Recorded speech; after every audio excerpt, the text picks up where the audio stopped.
Dobar tek, ladies and gentlemen. So, I made a video in a bit. I've been busy with this, that and the other, making some new music, stuff like that. But this came to my mind when I woke up today. It's actually kind of a prequel to a video I'm planning to do later on in the week. First of all, let me start off with saying that Britain is Britain is the worst nation, I would say, when it comes to learning other languages other than English, right? With that said, when I was in Ireland, I was in Ireland for like 5 years, between the ages of 5 to 10. I've always kind of had this natural thing for language, and I acted on it in those formative years, right? And I had Gaelic down fluently, you know, and I was pretty decent at French. Once I came to London, started school in London, I kind of just degraded away, like Gaelic. I can't even think of anything. If I pick up my old books, I can read it and understand, but I can't think of anything. And yeah, basically the point I'm trying to say, I grew into that kind of British mentality of, you know, I know English, I don't need to learn anything else, like why would I? And that's kind of a hurdle. That's one of the hurdles that I find a lot of British people need to get over. Often, not all, I can't speak for all people obviously, but like a big percentage of people. So like, in order to kind of do that, for me personally, I've been like, rather than well, there's a few reasons for this, but what I've been doing is like kind of absorbing languages passively, opposed to like sitting down and just going all out and studying it for various reasons. First thing I would say to people, if you're gonna learn another language, right, just do one at a time. Because if you try like do what I do, which there's different reasons for what I do, like absorbing different languages at kind of the same time, what ends up happening is you're not ending up being fluent in any of them. You just kind of know percentage, you know, of each one that you're absorbing. And I basically do that because, you know, I find myself in certain business situations with people from different places, and it's always nice, I feel, just to know a little bit of the language, like just introduce yourself. There's an appreciation that comes with, look, this person's made an effort to kind of learn a part of my language or my culture or whatever. What I realised learning Bosnian, Croatian, Serbian passively and other languages is that every language has a word for have a good meal, or a word or a phrase for have a good meal. But in English we don't. It's just have a good meal. Like, it's so boring.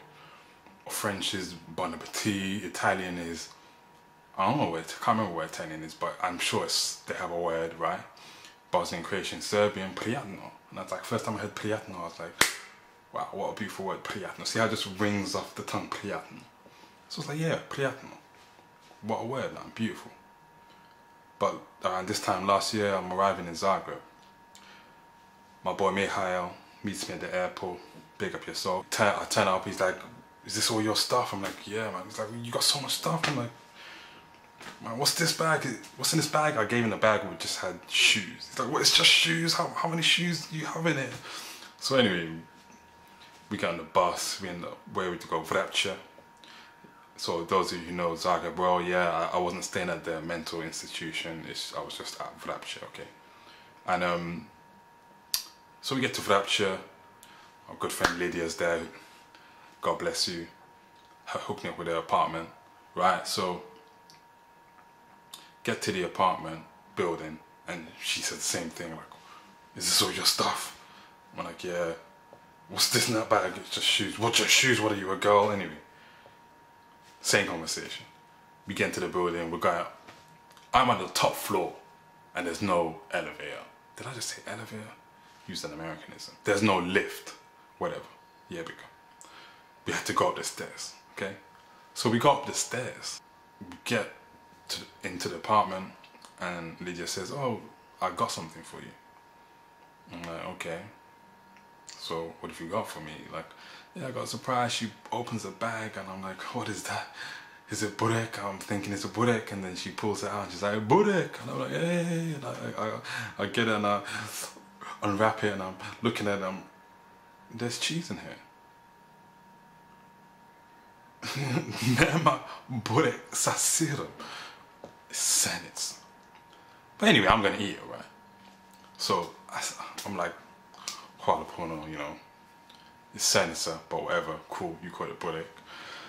So I'm munching it, and then Mihail and Lydia say Dobar tek. And like, I'm for like a split second in my mind, I'm like, Koi kurat Dobar tek? Like, what's the tek? Like, took me like 3 seconds just to like, okay, Dobar, good, tek. Tek has got to be meal, logically. Dobar tek, good meal. And then that's cool. It's not as elegant as Prijatno, but Dobar tek. Cool, whatever. It was the first time I heard it. I didn't say anything. I just thought, okay, it's like, oh, it's a good meal. Well, it's like not far off have a good meal like in English. So I'm like, okay, cool. So anyway, I started saying Dobar tek for a little bit, just because.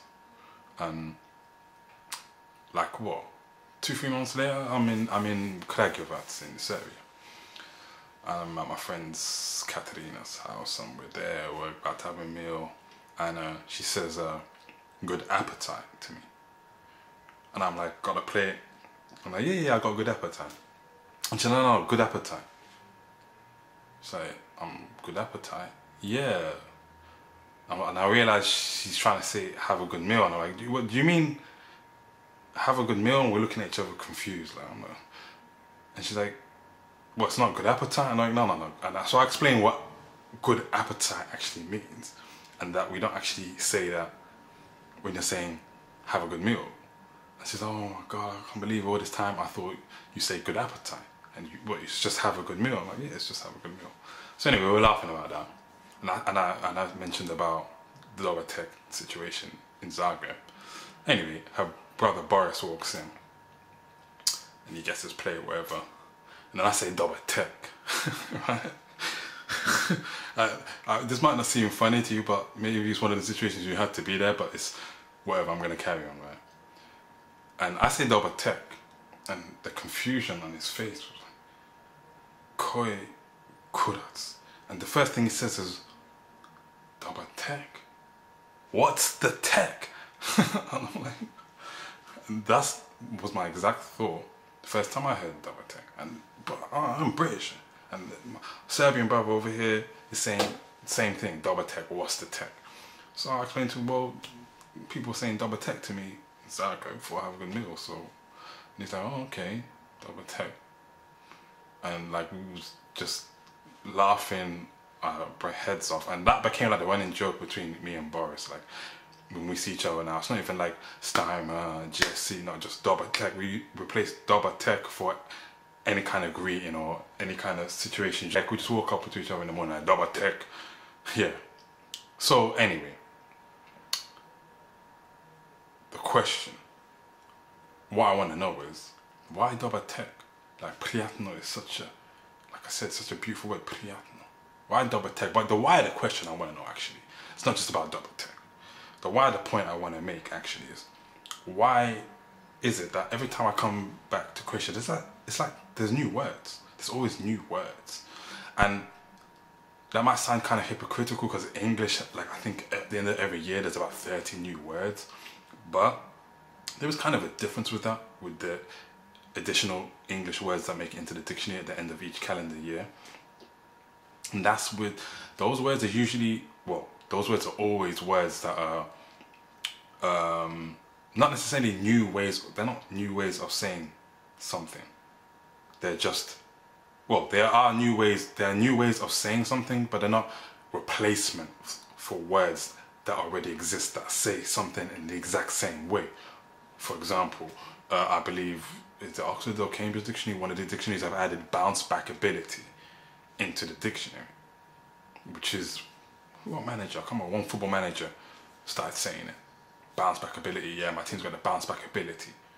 So it was said enough and it caught on enough that it became an actual word in the dictionary, bounce back ability, meaning the ability to bounce back. So it's just a way of shortening a sentence rather than saying a whole sentence. Oh yeah, do you know what? I think I can bounce back from anything. You just say, yeah, I got a bounce back ability.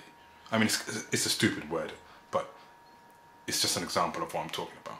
Whereas in Croatian, I find that it's like, for example, Croatian, Bosnian, Serbian, that they have the same word for aeroplane, and then like Croatia make a new word for aeroplane, but there was already a perfectly fine word for aeroplane. No, what are your opinions? What do you think about the influx of new words that come into Croatian quite frequently?